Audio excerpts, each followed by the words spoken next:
Hello everyone, this is doctor Krishna. I am consultant ENT head neck surgeon based in Delhi.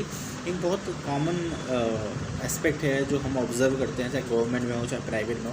Government में no doubt ये बहुत common issue रहता है। सो एक ये चीज़ हम ऑब्जर्व करते हैं कि जो अटेंडेंट होते हैं, पहली बात तो काफ़ी बार गवर्नमेंट में हमारे पास पेशेंट आते हैं जो पेशेंट के नोन टू नहीं है। पेशेंट के घर वाले कहीं गए हैं, काम करने के लिए गए हैं, तो इसलिए वो पकड़ के ले आते हैं पेशेंट को और उनको कुछ नहीं पता होता है पेशेंट को। कई बार क्या होता है, पीडियाट्रिक पेशेंट होता है जिससे हम हिस्ट्री डिसेफर नहीं कर पाते प्रॉपर्ली, उनके पास भी कुछ नहीं होता।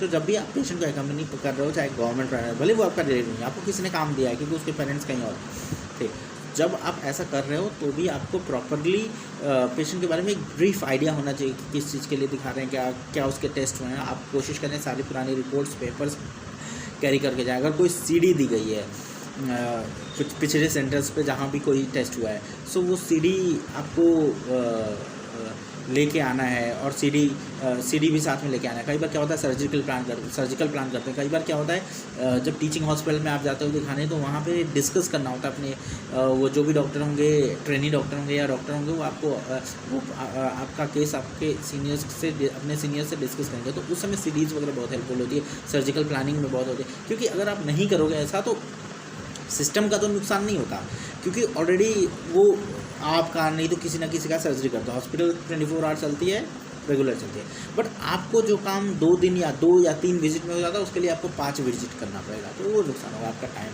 जाएगा। और टाइम इज़ मनी, टाइम से इकोनॉमिकल नुकसान तो आपका होगा कि आप नहीं कर रहे हो। तो ये चीज़ आपको ध्यान देना है।